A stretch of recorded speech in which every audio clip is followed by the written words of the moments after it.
Hey friends, welcome back. Today I wanted to do a video on the transition of my 15-month-old son from a crib to a floor bed. You might hear him. He's just in the kitchen over here having a snack. And it's going to be kind of a casual video. If you're new here, my name is Sandy-Kaye, and I'd love it if you subscribe and join our little family here.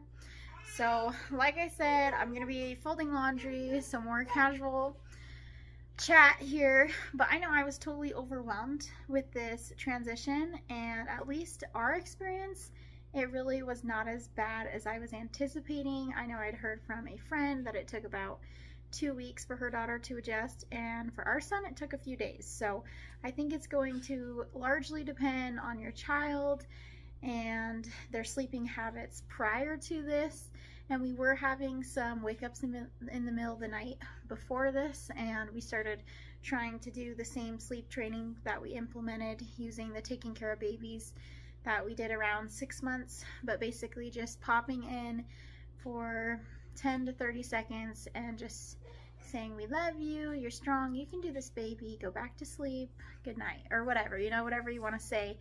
And just doing that quick pop in, letting them know it's time to sleep, not time to play, or I'm not going to be able to pick you up or do anything more. They're going to like look for that every time. So anyway, the very first night, what it looked like was, we started on a Tuesday. It was kind of just like last minute. I was like, okay, let's just start, because no matter what, it's going to be probably a challenge. And I think that's the first thing, is like set realistic expectations. Like, yeah, it's gonna be hard. I think it's always better to set realistic expectations like that, even if it does go really well, because then it just sets you up better if you don't get as much sleep. And so that was my first thing, is setting kind of lower expectations of, okay, I'm probably not going to get that much sleep. And then also, before this whole transition, you're just going to need a floor bed, which in our case, we literally just took our mattress from his crib and put it on the floor, and then he had an outlet by it, so we just plugged those outlets. So it's going to be having a floor bed, and then the third thing I'd say is baby-proof the room, making sure outlets, cords, bags, anything that could be a choking hazard, suffocation hazard, or just like anything that's not baby friendly, just making sure you're removing that from the room. And so that didn't take too long, because it was already fairly baby proofed for us. And then the next thing is just to dive in and kind of stick to the same routine, the most familiar routine as you can. So we usually, you know, put a sleep sack on him, and then we rock him. And I rock him in a rocking chair, nurse him for a few minutes while I sing to him, and then put him in bed.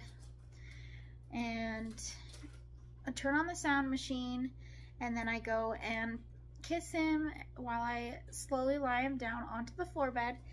And then I just tell him that I love him, good night, and give him his teddy bear, and then his little favorite blanket. Really, his little favorite blanket on top of him, and that has been our routine.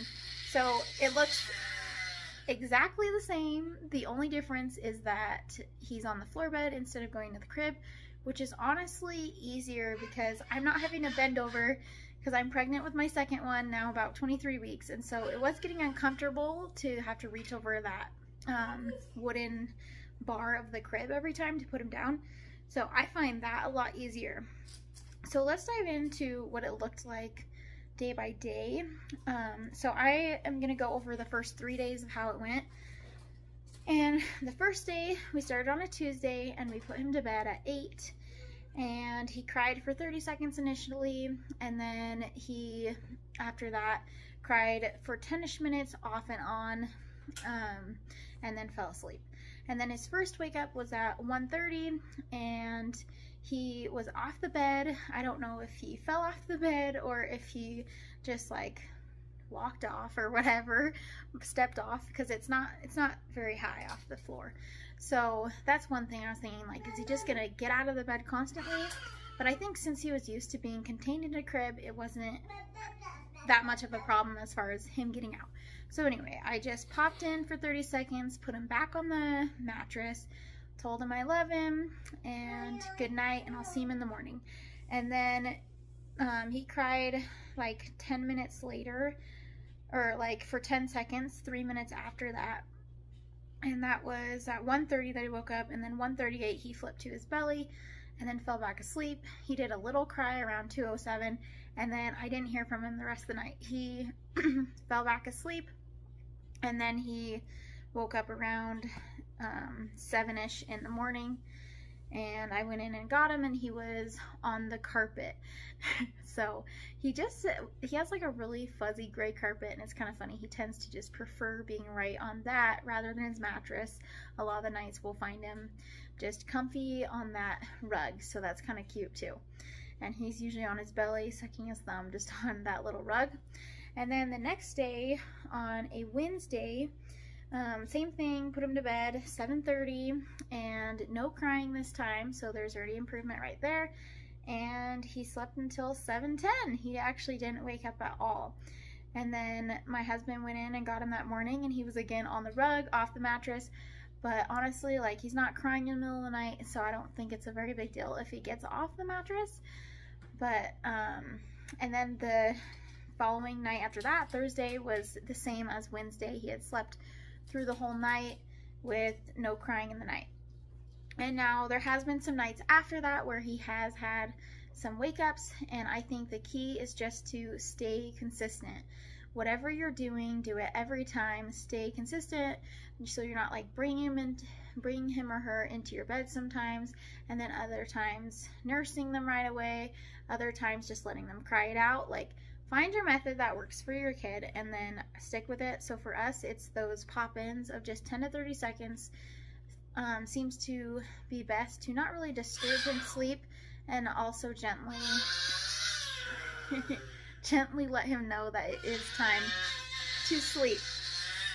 So that's what has worked for us. So that's the quick breakdown of what the 3-day process of going to a crib to a floor bed looked like. It was really not as big of a deal as I thought it would be, and I'm really thankful for that and pray that it continues to go smooth. And we started on that Tuesday, and then the Monday we traveled to Vegas, and we just got back from it.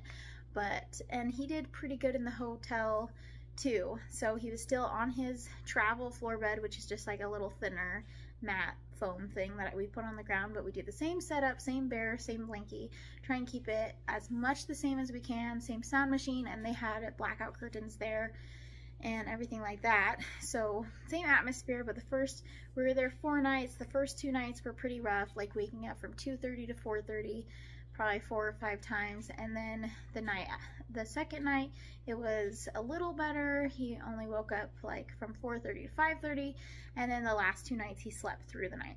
So I think that was just a transition with going to the hotel too.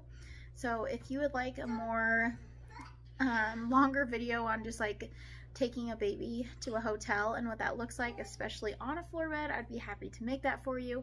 If you have any other questions, please comment them down below and I'll be sure to answer those. I hope this video was helpful and hopefully eased your mind a little bit if you're getting ready to do this transition. And there's so many pros I've found to it, and really few cons of, yeah, they can get out of their bed. And it also is different for naps too, I find. Like, I hear him whenever he's up from a nap, he just like runs out of his bed. Like in the morning, he's kind of like a slow waker and kind of just like talks to himself. But when he wakes up from a nap, he's ready to go, and he's usually running across the floor. So that's the one thing that I've noticed different. Naps started shorter, and now they're getting back to their 2 to 3 hours. But they started like 45 minutes to an hour. So that might be something to expect as far as the naps on a floor bed. And if there's any other questions, naps, sleeping on a floor bed, or traveling with the floor bed, then please do let me know. Thank you so much for watching. Have a wonderful day. Catch you next week. Bye.